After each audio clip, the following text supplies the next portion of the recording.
down the hammer and pick up the pencil.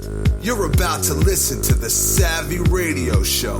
Learn from real-life real estate investors, experience revealed with the Savvy Landlord as your host. Friends and somebody out there that needs to listen to this episode, because we're boys out here. The Wholesaler King, Thomas Morgan, Steve Van Callenberg, Savvy Radio Show, in the middle of a pickup truck, in a new market, chatting about one-liners. You got me all juiced up with, so we'll bring those back. So we're talking about one-liner closes when sellers objections to something, you know, they need a little oomph, they need a little push to get them back on selling you the property, Mr. Wholesaler. Give us some one-liners. You said something about money somehow in a briefcase. Some of the ways I bring sellers back to reality sometimes is just quick little witty one-liners. Like one of the questions I ask a seller a lot, especially if they're just rambling on a tangent, just to bring them back to reality. So, okay, Mr. Seller, you're telling me you want $600,000 for your property. You're telling me if I show up down here with a briefcase full of $450,000 cash, you're not going to follow me down to the title company? What to do, to think them creatively? Because that's $150,000 short, or is that your offer of $450,000? If I would say I was offering $450,000 and on a $600,000 asset. Yeah. Okay. They're holding out for, it might have been listed for, I don't know, 5-6 months. Or doesn't even matter. Just quickly ask them. Make it a tangible reality to them, like they can actually visualize. Sure. Real cash money. Yeah. All right, speaking of that, you said listing. We're talking about realtors. My realtor said this, or we were talking to, remember we called on a duplex while we're down here in this new market, and that they don't sell it. They don't like working with investors. That's what the lady said on the phone. And she said, I'm going to list it in a couple of months with a realtor in the spring. How do you handle the realtor card that some sellers throw out? It depends how they throw out the objection. Like, certain people, oh, my family's a realtor. Okay, that's a little different of an objection. But like that situation, the lady, she'd been tired of investors just lowballing her. Mm-hmm. She wanted to sell. She was kind of motivated. She was tired of being a landlord. But on the flip side of that, I'll ask him, oh, is that realtor actually going to cut you a check? Or how did you get to that number? Oh, my realtor told me that price. Well, you know, I love it when they bring out the realtors. I say, yep, what's their motivation? What's their goal? And that goal is 6% or 5%. Or 10% if it's a land sale. Or just to get paid. That's their motivation. Yeah. And they're not trying to give you the best price possible. I'm here right now. I'm willing to buy your property for a fair price. Yeah, one thing people don't understand, when an appraiser comes out and appraises a property, they build in that 6% to sell with a realtor because they understand that cost. You know, I didn't ever thought of it, but it makes sense. I mean, you know, we as humans, laymen, don't think, like average people, don't think about this percentage. I remember I was helping a rookie investor the other day. He's like, oh, yeah, and I have to pay 6%? No, not on the buyer side, on the seller side. But I like that. I didn't realize that the appraiser's adding in 6% of the acquisition cost. Typically, when I'm negotiating with a seller, I bank on 10%. Just because you don't know if you're going to have to pay the concessions. You don't know if you're going to have an FHA. They might ask for you to pay for 3% down. Or another month of holding costs. Yeah. I mean, we're all investors. We like zero down deals too. Why wouldn't you want to buy your dream house 0 down? Absolutely. All right, here's another one. The county said it's worth this much. Okay. One of the questions I ask when people throw off a number is, okay, so how did you get to that number? Right. Well, the county said it's worth $150,000. Okay. There's one. I understand what the county says. That's a adjustable number. I can go down to the county. I can assess my taxes to get lower if I bring a comps back down there, or depending on what the county's debts are, they can reassess everything so it's higher.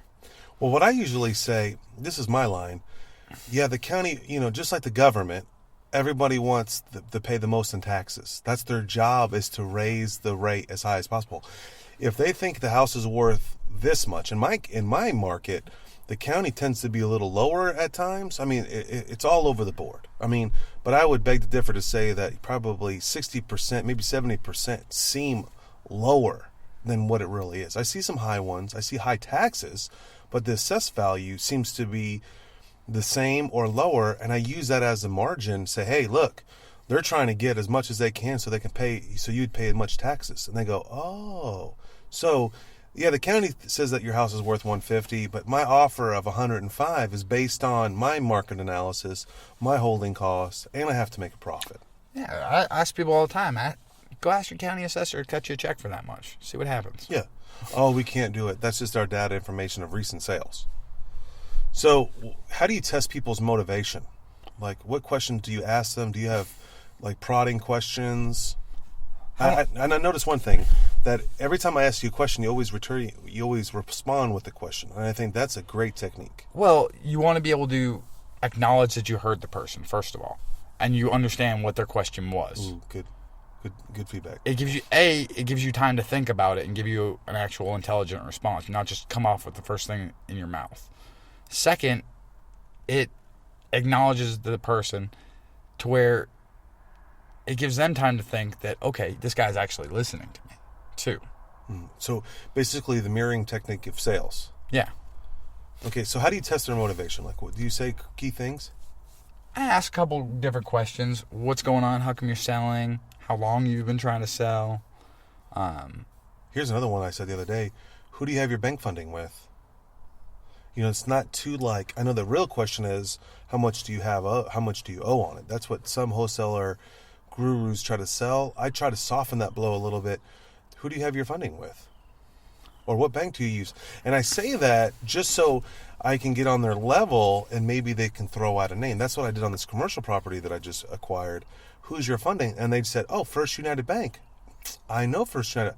And I almost in the process of assuming their loan, because if I didn't ask that question, if I'd have just asked the typical wholesale question, well, how much is your mortgage? Or what do you owe on your mortgage? They throw out a number. But if I come up, who is your lending institution, or who do you use for funding? Two things could happen. One, it could be a high I personality to try to help me get me bank funding because I really want to buy their property. Now I also know who they're dealing with, and I can ask for a assumable mortgage, which I did. That's my technique. Or you might find out a bank that you never heard of. Exactly. So I think the goal here is to ask as many questions as possible. What other questions do you ask to test their motivation? How long have you been trying to sell? What's going on? What's changed that all of a sudden you have to sell? When do you need to close? Is this a I want to sell situation, or is this a I have to sell situation? All right. This reminds me of the guy that we just talked to on those 4-house package. He said everything was debt-free. He didn't have to sell, but he was still motivated. How do you translate that? He was motivated for the fact that he was just burnt out as a landlord. He didn't want to have to repair that property for somebody to tear it up again. And those are the ideal sellers because they'll work with you creatively. Yes. Okay. What else? What other liners that you know that work, that don't work? One of the best lines.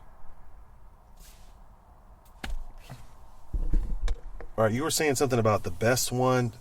One of my best, like, quick one-liners. It's after normally I'll use it after I get a little bit of rapport and I find out what's their motivation. It's really a pleasure paying close. I'll inflate them on. Basically, you get the point of it is to build them up on the high of what are they going to do with the money. Mm-hmm. What's the intent of what are you going to do with the money after you sell? Oh, wouldn't it be great to have that experience? And then to bring them back down to reality, what are you going to do if you don't sell? Man, I love that. And you say it in pause and let them speak. Yeah, I mean, just like building, I think the best things that you can do is build rapport, but also just shake reality in them. What if you don't sell? What if you can't sell? Yeah. And you were saying something else. You were saying, can you float this? Can you afford to float this property another 6 months if it doesn't sell? Awesome. That's a high litmus test, especially if they're a payment behind. They might be in foreclosure. Yeah. A lot of people can't afford 2 mortgage payments. I mean, people are... So the goal here is to invoke what their motivation is. What's their timetable? Can they be creative in their owner financing? I mean, you got to kick that ball around without being offensive. I mean, you just said earlier off radio, you ask them, are you behind on your taxes? To me, that's offensive. Has that worked for you? How do you structure that question? Yeah, I've asked many times. Okay, I haven't looked it up on the county assessor yet, but are you guys current on your property taxes? So you say it more of an inquisitive, like you're trying to help them, versus, because to me it's like an attack. If you ask me, are you behind on your taxes? It's like insecurity. It's like talking about sex and politics or whatever, or money and politics. Or it's not what you say, it's how you say it. Ooh, not what you say, but how you say it. It's what you do with what you make. Yeah. If you're asking it from a place of, I'm trying to help you, versus, oh, are you behind on your taxes? Sell to me. Yeah. Or versus, I want to help your situation, Absolutely. But I got to understand the full financial picture of what's going on with this asset. And see, those type of questions, I think, they come from people that are upside down in their mortgage. I get those type of vibe when they're about to foreclose. Yeah. And that's when I become Mr. Helpful Hand. That's when I start asking those questions about taxes, behind taxes, personal taxes, property taxes, liens, anything, financial. I try to be in the situation I can help anybody, not just the foreclosed people. I mean, if you help people get what they want, you can have everything in the world. Sure, Zig Ziglar. Yeah, exactly. Absolutely. My business is solving people's problems. It's not, yes, I control assets and assign assets and I get what I want in life. Mm-hmm. But to be able to get control, I got to be able to help solve their problem. Where does it hurt? Okay, yeah, the county's going to take your property because you haven't paid taxes in 3 or 4 years. That's where the pain center is. That's why they're selling. One of the major things I've learned from you in the past couple of years is, one, that full disclosure, I've always been that way, and I'm way more candid, even what I was with this guy that we were trying to negotiate. But what works really well, that worked today, I said, hey, I need to make a profit too. Yeah, I'm in a business. I can't pay full retail for something. I'll be out of business in 2 deals. Now, how does that translate to the seller? Like, I think with him, with someone else that's trying to make money, it creates a win-win. Because me, it's like I'm always trying to hide the profit, right? People try to hide the HUD. People, commercial property, you don't even see the other side of the HUD. I found that out the other day, that you don't even see the HUD. You only see your transaction. You can ask the title company for a split HUD. Yes, you can, a blind HUD. I love that. But, because we're always taboo of people making profit. I noticed that when I start coming across legitimate investors that are selling and we're negotiating, like this guy, he wanted $700, we just $750, we offered him $600, and I said, hey, we've got to make a profit in here. He didn't scoff at that. He actually said, yes, you're right. Yeah. How often have you been using that? Because I learned that from you directly. Because I used to just hide that I'm an investor. I don't hide that I'm an investor, but, big bad investor always trying to make money on everybody. No, we're trying to solve problems. That's what we're trying to do as real estate investors. But, I learned that from you rolling out there, hey, I got to make a profit. What have you used that for? I'm very clear. This is my business model. This is what I do. I don't go wash cars for a living. I buy and sell houses. Mm-hmm. So there's got to be something in it, or my little hound dog will starve to death. When you say buy and sell houses, do people, they get frustrated that you're buying the property and turning around and making a quick profit? I always come across with, I'm buying them hold. Have you found either or approach works better than the other? It just, yes and no. I do buy and hold a lot of property, but not every situation dictates that. If I go buy a house for $100 and I have to put $50 into it, say it's worth $225, I still have to get that $150 back. So yes, I'm going to have to probably either sell that house or refinance it to get that money back. Right. It's not going to work as a rental for me. Absolutely, but do you translate that to the seller, like your whole end goal or what you're trying to do? Typically, I kind of understand what my exit strategy is before I put a contract on a property. Absolutely. Talking about, I know that for us, but for them. But with a seller, it's full disclosure for me. I have no problem telling them that I'm going to rehab this house and sell it, or I'm going to keep it as a rental, or. There's no advantage either or because I try to keep quiet on what I'm trying to do. Depend if the seller's really sketchy. Like a lot of wholesalers will tell them I'm trying to find an end buyer. I never say that, and I'm always the guy buying. Mm-hmm. That's it. But if it's to explain to them what my exit strategy is, or what my intended exit strategy is when I'm contracting, I don't have a problem telling people that. Okay. Awesome. I think it builds more rapport. They think you're more honest. then I'm not trying to hide a profit or anything like that. All right. So, Thomas Morgan, Chattanooga, Tennessee, wholesale king. Here's my favorite line of closing a deal when I'm negotiating at the flea market, especially since you've been there.